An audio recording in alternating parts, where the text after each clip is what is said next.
জায়গা হয়েছিল কি করে? আর উনি তো নামতেই পারছেন না, কি হবে? চিনতে পারছো? না তো, চিনতে পারছি না তো। আমরা এসেছিলাম সেই কবে, তা প্রায় 5-6 বছর আগে। তখনও কত ছোটটি ছিল, মনে থাকবে কি করে? বাবা কেমন ঘড়ির পেন্ডুলামের মতো মাথা নাড়ছে দেখো। তাছাড়া তখনও তো এত মোটা ছিলেন না আপনারা। এত মোটা তো কাউকে দেখিনি কখনো। তা বটে, তা বটে। নির্মলার ছেলেটি তো আচ্ছা মজার কথা বলে। তা তোমার মা বাড়ি আছেন তো খোকা? চলো বাড়ির ভেতরে ঢোকা যাক। চেয়ারে যে ওনাদের পড়ছেই না। ওই খোকা, তোমার মা? মা মা তো সেই 3 তলার ছাদে রান্না করে। ওরে বাবা, 3 তলায়? সিঁড়ি ভেঙে আর উঠতে পারবো না বাবা, রক্ষে করো। বাড়ি থেকে কি আজ বেরিয়েছি? পাটুইতে 5 পদক, শেষ অবধি রিক্সায়। যাও বিকির বাবা ছুটে 3 তলায় গিয়ে খবর দিয়ে এসো মাকে। বলো গে উত্তরপাড়া থেকে ছেনু মাসিরা এসেছেন।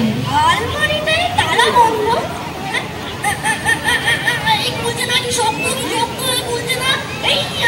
এই তো সব বই বেরিয়েছে। এইটা কোনো বইতেই ছবি নেই। মা আসছি বললেন যে, মা কি কাণ্ড করেছো তুমি? আলমারি ভেঙে সব বই নামিয়ে ফেলেছো। ইস, আলমারি ভেঙে একেবারে ছাতু করে ফেলেছি বলো। শুধু তো খুলেছি। তা খুলেছই বা কেন? অন্য জায়গায় এসে তুমি জিনিসে হাত দিয়েছো কেন? আমার মা সব সময় বলে ওসব বই কাটতে জানো। সিজু কাকার বই মাটিতে, কিভাবে সব বই মাটিতে ছড়িয়েছে। ভারী তো বই, হতচ্ছাড়া বই, একটাও ছবি নেই। তা ছবি থাকবে কি জন্যে? ও কি ছোটদের বই? ও তো বড়দের বই। যেমন হাতির মতো চেহারা তোমার, তেমনি হাতির মতো বুদ্ধি। আচ্ছা আসুক না সেরে কথা, মজা দেখিয়ে দেবেন একেবারে। পিঠের ছাল তুলে দেবেন তোমার। বাবারে, কথা শুনে হাত হয়ে যেতে হবে। এই ডাম্বেল, বইগুলো তুলে রাখো শিগগির। সব জায়গা তোমার নিজের বাড়ি নয়, বুঝলে? হ্যাঁ, কি অসভ্য ছেলে রে বাবা। কথা তো নয় যেন ইট পাটকে। ছেলেকে কি শিক্ষাই দিয়েছে নির্মলা। ও মা, আমার কি ভাগ্যি। ছেনু মাসি, বেনু মাসি যে এতদিনে বুঝি মনে পড়লো। আমি তো ভেবেছিলাম ভুলেই গেছো এই বঞ্জিটিকে। কি আনন্দ যে হচ্ছে না, কি বলবো। আর কি ভালো লাগছে গো মাসি। ও কি বুকু, তুই অমন ফেলফেলি আমার দিকে তাকিয়ে আছিস যে? আয় আয় আয়, পিন্নাম কর। এরা আমার মাসিমা হন। সে কি মা, এইমাত্র যে বললে। বাবারে, শুনে গা জ্বলে গেল। অসময় লোকের বেড়াতে আসা একদম ভাল লাগে না। এখন আবার ভাল লাগছে বলছো কেন? সে কি রে? এমন কথা কেউ বলে? আমরা বলে কত তোড়জোড় করে সেই উত্তরপাড়া থেকে ভবানীপুর ছুটে আসছি এই পাতানো বঞ্চিটার সাথে দেখা করতে, তাও কতদিন পর। আর তোর কাছে কিনা এই অভ্যর্থনা।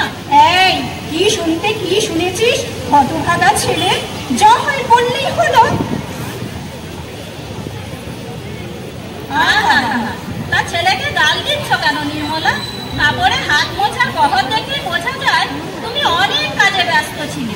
সত্যিই তো, এই অসময়ে এসে তোমার কাজের অনেক ক্ষতি করে দিল। কিছু না মাসিমা, এই সময় আমার কোনো কাজ থাকে না। এখন বিকেল বেলায় আবার এত কি কাজ। বাহ, কাজ নেই কি? এখনই তো গাদা গাদা কাজ। সিনেমার টিকিট কেনা রয়েছে না আমাদের। বাবা এলেই তো চলে যাবো। তাড়াতাড়ি রুটি সব করে নেবে না? সময় নই যায় না। যা বেরো, হতভাগা লক্ষ্মী ছাড়া ছেলে। হতে পেরেছে নাকি আজকে? সত্যি এই ছেলেকে ধরে অজ্ঞান মানলে তবে রাগ যায়। কেবল বনিয়ে কথা বলে।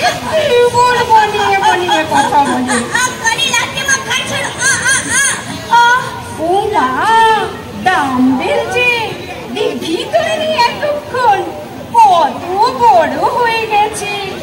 আর কি সুন্দর দেখতে হয়েছে গো বেনু মাসি। তোমার এই ছেলেটি বোধ হয় সবচেয়ে ভরসা। না, দামড়েলা ছোটবেলায় ওই রকমই ছিল, এখন রোদে ঘুরে ঘুরে। তা তোমার মুখও তো কালো হয়ে গেছে। আমার বুকু তো কালোই ছিল। তারপর দামবেল বাবু কি পড়তে টড়তে শিখতে স্কুলে ভর্তি হয়েছে নাকি? আমি বলছি আজকাল স্কুলে ভর্তি করে দিলে তো আমার বাবাটি যে হারকে পান বলেন 7 বছরের ছেলের স্কুলের মাইনে এত টাকা পারবো না দিতে, পুরে দরকার নেই, চাষবাস করে খাবে। নাও, ছোট ছেলেদের সামনেই যথেচ্ছ কথা বলা। তোর ছেলেটা কি পাকা পাকা কথা শিখেছে রে বেনু? বাবা, ছেলের মুখে যেন খই ফুটছে। আজকালকার সব ছেলেরাই ওই রকম। এই এখনই দেখলে না নির্মলার ছেলে বুকু দামবেল বই দোকানে হাত দেবার জন্য কিরকম শাসালো। বলে কিনা যেমন হাতির মতো দেখতে তেমনই হাতির মতো বুদ্ধি। আবার বলে কিনা সেজো কাকা তোমার পিঠে ছাল তুলবেন। বাবারে, কি সব তৈরি হয়েছে। সত্যি এই ছেলেকে নিয়ে যে আমাদের কি জ্বালাই হয়েছে না বেনু মাসি। আর ভাজা ভাজা করে বেড়ে একেবারে যত বড় হচ্ছে তত যেন যত হয়ে যাচ্ছে। কে জানে পাগলা টাগলা হয়ে যাবে নাকি। দিন রাত চালাচ্ছে বাঁদর ছাগল যা যা। থাক বেনু মাসি থাক। আর ছেলেকে বকতে হবে না, ছেলে দুরন্ত হবে না একটু। মাটির পুতুলের মতো চুপ করে থাকবে। ছটফটে ছেলে আমার খুব ভালো লাগে। দাঁড়া বাবা, এদিকে আসিস নে, কাজ আছে। শোনো, যেই ছেলেরা ছোটবেলায় দুরন্ত থাকে তারাই নাকি বড় হয়ে মহাপুরুষ হয়। নির্মলা, এসব আমার কি? তুমি এত মিষ্টি আনাতে গেছো কেন? হ্যাঁ, রাজভোগ, বড় সন্দেশ, সিঙ্গারা, নিমকি, সত্যি। আর কি বাকি রেখেছো? আমি কিন্তু মিষ্টি খুবই ভালোবাসি। এই বুকু, তোর বাবা এসেছেন অফিস থেকে? বলকে যা, আমার মাসিমারা এসেছেন। তা বাবা খুব জানি, সেই জন্যই তো ছোটে মোটে লাল হয়ে বসে আছেন। বাবা বললে খুব যাবো, সিনেমার শুনে বেড়াতে আসার আর দিন পেলেন না। আমাদের সিনেমার টিকিট গুলো কোটাবার জন্য কিছু আজই আসতে চলো। হায়, এ কি ভীষণ শত্রুতা শুরু করেছে আজ বুকু। আজ লটি ধরতেই হবে।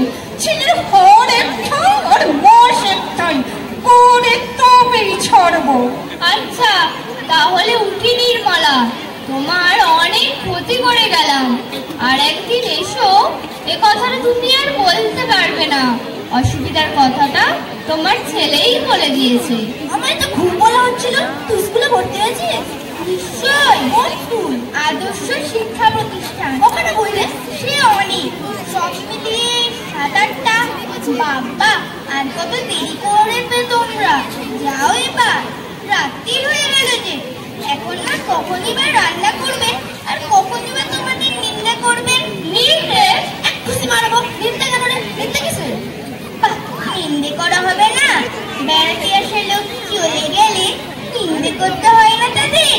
বলতে হবে না ছেলেটা কি অসভ্য, হ্যাংলা, মাসিরা কি অহংকারী। এসে তো মাথা কিনলে, শুধু এক গাদা পয়সা খরচ হয়ে গেল। তাছাড়া বলো বাবা, প্রাণ ভরে বলো, অনেক কথা শিখেছো। দামবেল, আয় রে। বল শয়তান ছেলে, বল কেন ওরকম করে কথা বললি? বল শিগগির। মেরে তোকে আজ মেরেই ফেলবো। তবু চুপ করে আছিস কেন? সব বললি বল। যতক্ষণ না বলবি মার থামাবই না আমি। লক্ষ্মী ছাড়া পাজি বাঁদর, লোকের সামনে একেবারে মুখে চুনকালি। বাড়ি নিজেই তো দুপুর বেলা 100 বার করে বললে সবসময় সত্যি কথা বলবি, কারো কাছে কিছু লুকাবি না। এখন আবার নিজেই মারছ, কি করে বুঝবো আসলে কি করতে হবে?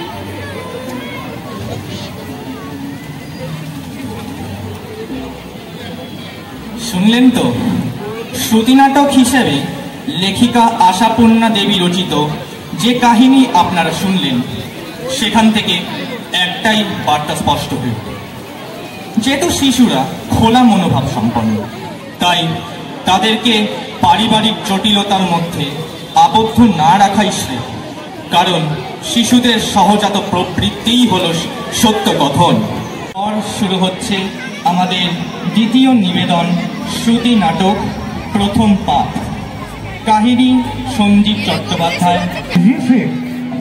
ঘরের চেহারাটাই পাল্টে গেল। সত্যি? কত পড়লো গো? মাত্র 300। 300 টাকার কার্পেট? তুমি আমাকে বোকা গাধা ভেবেছো? 300 টাকায় এত বড় একটা কার্পেট হয়? সত্যি বলছি, 300। ছেলে কিনেছি তো।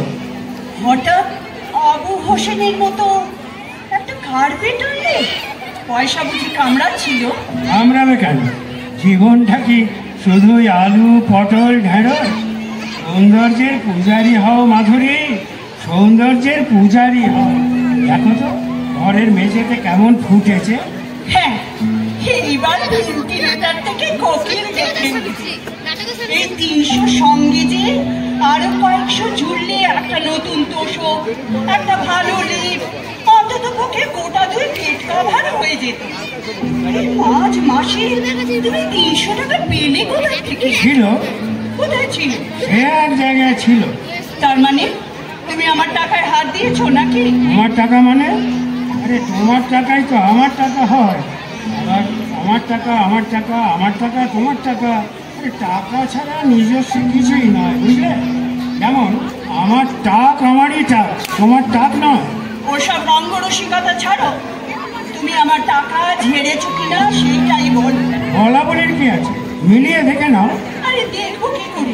তুমি যে বসে আছো, এক্ষুনি আমার টাকা লুকিয়ে রাখার জায়গাটাও দেখে ফেলবে। আমি চোখে আঙুল চাপা দিচ্ছি। তোমাকে আমি হাড়ে হাড়ে চিনি, বুঝেছো? আঙুলের ফাঁক দিয়ে দেখে নেবে। মনে নেই একবার তুমি আমার সব ছেড়ে দিয়েছিলে? সত্যি বলছি, দেখবো না, চোখ টিপে বসে থাকবো। পুরুষ জাতিকে আমি আর একেবারেই বিশ্বাস করি না। দাঁড়াও, তোমার চোখে আগে রুমাল বাঁধি। টাকা কি তুমি এ ঘরেই রাখো? আগে হ্যাঁ, চোরের ঘরে রাখলে ধন সম্পদ নিরাপদ থাকে। তোমার কিন্তু কোথায় থাকতে পারে? খুব সহজ, অথচ খুব কঠিন জায়গা। একমাত্র শার্লক হোমস ছাড়া খুঁজে পাবে না। তোমার রুমালটা কোথায়? হ্যাঁ, দেখো দেখো দেখো দেখো। আরে কার্পেটে পা দিও না। বাবা, সে আবার কি? ঘর জোড়া কার্পেট, হাঁটবো কোথা দিয়ে? হ্যাঁ, দেয়ালের পাশ দিয়ে সাবধানে ওই ফালি জায়গাটুকু দিয়ে। তোমার মাথা ফাতা খারাপ হয়ে গেছে, বুঝেছো? কার্পেটের ওপর দিয়ে কি লোকে হাঁটে? সে বড় লোকে কার্পেটের ওপর দিয়ে হাঁটে, আর গরিব হাঁটে চারপাশের ওই ফালি জায়গাটুকু দিয়ে। আমার অমন কার্পেটের দরকার নেই বাবু, তুমি রোল করে রেখে দাও। খুব হয়েছে। দেয়ালের পাশ দিয়ে অমন তাল খেতে খেতে আমি যাওয়া আসা করতে পারবো। এই জন্য কার্নিশ ধরে চোরের মতো হাঁটা। ভালো দামি জিনিসের কদর বুঝতে দেখো মাধুরী। সারা জীবন শুধু নেতা ঝাঁটা আর হাতা খুন্তি দিয়ে কাটালে চলে না। যাতে ওঠো, যাতে, বুঝলে? তুমি ওঠো, আমি তোমার কোমর ধরে ঝুলে পড়বো। ওই শোনোনি, পতির পুণ্যে সতীর পুণ্য। দেখি চললে কোথায়? চায়ের জল বসাই। তোমার সঙ্গে বকবক করলে রাতের ডান হাতের ব্যবস্থা হবে না। তোমার টাকা মেলাবে না? টাকা? আচ্ছা, যে কত টাকা আছে তাতে তোমার কার্পেটটা কিনবে কিভাবে? যেভাবে সবাই কেনে, সোজা দোকানে গেলুম, দাম ফেললাম, ট্যাক্সিতে চাপালাম, চলে এলাম। কালই তুমি আমাকে বললে সংসার করেছি তৈলহীন, গরুর গাড়ির চাকার মতো ক্যাচুর কুচুর করে। মাস যেন শেষ হতেই চাইছে না। হঠাৎ তোমার পকেটে টাকা এসে গেল, আর তুমি কিনলে অদ্ভুত একটা জিনিস। কি জানি বাবা, আমার যেন কেমন রহস্য লাগছে। কিসের রহস্য? আমার ধারণা আমি চুরি করে এনেছি। সেটা তুমি জানো বাবু, তা আমি জানি। সামান্য ব্যাপার নিয়ে মেয়েরা কি মাথায় যে ঘামাতে পারে। যাই, হাত মুখ ধুয়ে আসি। আজ আমার রাত ওর খৈয়ামের রাত। চোষ পাজামা আর পাঞ্জাবি পরে, কানে আতর গুঁজে শের আফগানের মতো এই কার্পেটে বসে ভরো ভরো পেয়ালা সাথী সুর আছে ভেসে যাও সুরের স্রোতে সুর আছে ভুলে যাও সব কিছু ভরো ভরো ভরো পেয়ালা সাথী